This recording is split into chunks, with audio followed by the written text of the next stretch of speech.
Oi, punters, let me tell you a story about how one corporation drove up your mortgage costs and the corporate media completely ignored it. Oh, and they don't pay tax. And they get your gas for free.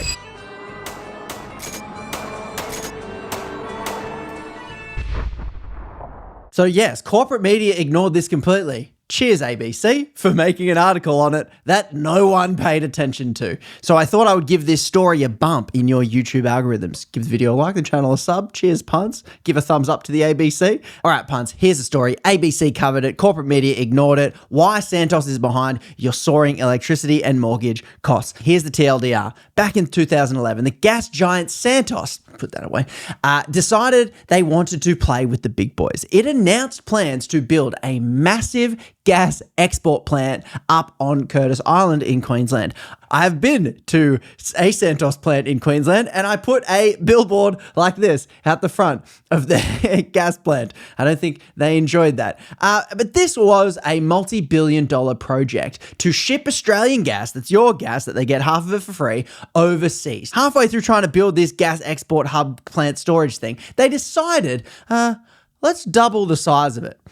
Obviously doubling the cost and doubling their gamble, and ultimately doubling the pain for regular punters like us. Already Australia's largest domestic gas producer, GLNG, confirmed Santos as a major energy supplier to the growing economies of Asia. So they're taking your gas, they're selling it to Asia. See, in order to make profits after doubling the size of their gas export bloody thing, Santos signed a huge long-term gas supply contract deals with overseas buyers saying, yes, we'll get you this gas at a certain price. But they didn't actually have enough affordable gas to fill all these supply deals. Geez, that's a bit of a problem. So what did they do? Well, the solution for them was to siphon gas from the domestic market. Now, domestic market, punters, is your gas market and my gas market. That's where we buy our gas.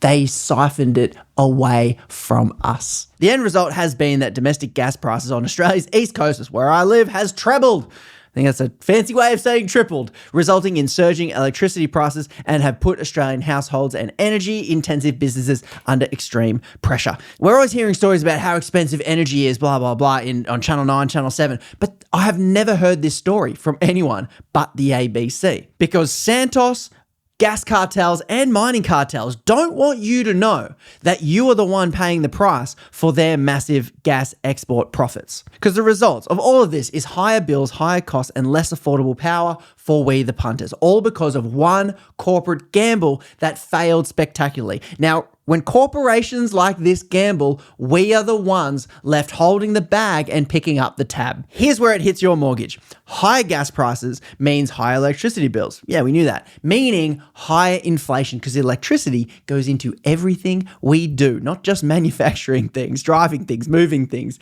operating businesses. Because of this higher inflation, the Reserve Bank of Australia responded by hiking rates, by spiking interest rates to a much higher level than otherwise would have been necessary for a much longer period. So punters, your interest rates went up higher than they would have and for longer than they would have if not for this one absolute gas bludgeoning, did I mention tax bludgeoning corporation that we allow to operate in this country? We are subsidizing this cartel, not just with the free gas, not just with the no taxes, not just with the court systems that they use to sue people and to protect their industry and business, but with higher energy costs and with higher mortgage costs. Now, obviously, I keep banging on about this stuff because it keeps coming up. This issues like this are at the backbone of Australia's entire economic problems, and every woe that you are faced is because of foreign-owned gas cartels like this one. All right, punters, quick one. You know how I'm always banging on about how gas corporations are being absolute tax bludgers? Well, turns out there's actually something you can do about it. I switched my super to Future Super ages ago. I'm talking way before they sponsored this video because I was sick of my retirement money going to prop up the same oil and gas companies I spend half my time calling out. So now my super doesn't invest in coal, oil, or gas companies. It's like giving these corporate leeches the middle finger with compound interest. And because Future Super are backing this video, I can actually donate all the ad revenue to support the independent journalism I use to research this stuff. So cheers to them for that. So if you want to do more than just know about the dodgy stuff oil and gas companies are pulling, check out Future Super. You look like you want a tiny bit of good news. Here's all I can offer you. Santos is likely to emerge as the biggest loser from a current federal government inquiry into the East Coast gas market. Now, government inquiries, punters, is shorthand for prime ministers kicking the can down the road because they are afraid of cartels like this. They are the little bitch to cartels like this. And we pay the price of that. This inquiry follows years of uproars from gas consumers, hey, that's me, that has seen direct intervention from three prime ministers, Malcolm Turnbull, Scott Morrison, Anthony Albanese, all of whom have failed to alleviate the problem. Coincidence or conspiracy? Guys, there's a reason why every prime minister, Labor or Liberal, cannot solve this gas crisis problem. Could it be they both take money from these gas cartels? Could it be that both of these governments are owned and controlled and afraid of these gas cartels that are stiffing us and screwing us? Yeah, probably. But we got an inquiry. That's more than we had before. So I guess it's a start. The solution to this is simple. We have a gas reserve. There's a certain amount of gas that they cannot sell, they cannot have, and they cannot siphon to their overseas Asian clients. They can't. Yes, I assure you, the solution is that simple, despite what every prime minister is trying to make you think. They're trying to make you think it's complicated. Oh, we possibly can't do anything. And here's the excuses they'll use. This is Santos having a big whinge. Santos can't be forced to commit gas to the domestic market because it would be unable to meet its export commitments. Ooh, boo-hoo. Hey, if you made bad commitments on bad projections, that sounds like your fault, not mine. So, too bad, Santos. Next one. And Santos has long argued that such a move would reflect badly on Australia's reputation as a reliable supplier and that investors and traders would see Australia as a sovereign risk. Punters, honestly, you can take this to the bank. Every time you hear the words, some big tax-bludging foreign multinational owned cartel, they're using this. Every time you see the word sovereign risk, you know they're stiffing you and screwing you. They're pretending if we grow a pair and take what we are owed and stop subsidizing them, they're trying to say, oh, people won't invest. I'll tell you what, I'll say this to you, Santos, what every prime minister should say. Go find another country with lots of gas and a stable democracy to get it from. Off you go, because guess what? We still have the gas and we can still sell it. We don't need you. Oh, and if you leave, guess what you leave behind? Your workers and your gas plants. Oh, no. That would hate to use those to make Australian citizens rich.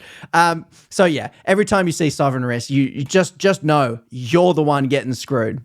And in essence, great way to wrap this up is that Santos is arguing that the cost of its failed business strategies and company decisions should be Australia's national responsibility. That Australian businesses and households like you and me, that we should pick up the bill from their failed business decisions. Now, you often hear these bludgers cry communism all of the time when we say, give me my bloody dividend, that's my gas. Oh, but that's communism. What's communism is us bailing your ass out. You're a business, you made dumb decisions, time for you to bear the cost or piss off.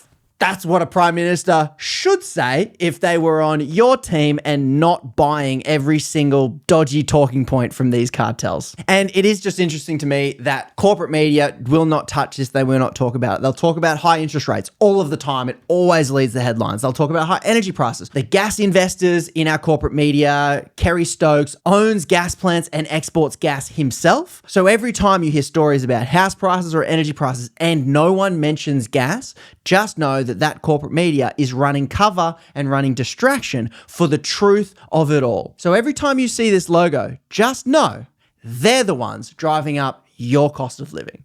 Anyway, massive thanks to We The Punters over on Patreon. These are the punters that keep me making the videos that I think are important, like this one, and not just clickbait, reaction, algorithm bait content that will probably get the clicks. Feel free to share this with a punter who might not know just how scammed we're getting. Honestly, because of you, we are making sure regular punters pay attention to the stuff politicians hope you don't notice. Catch you in the next video.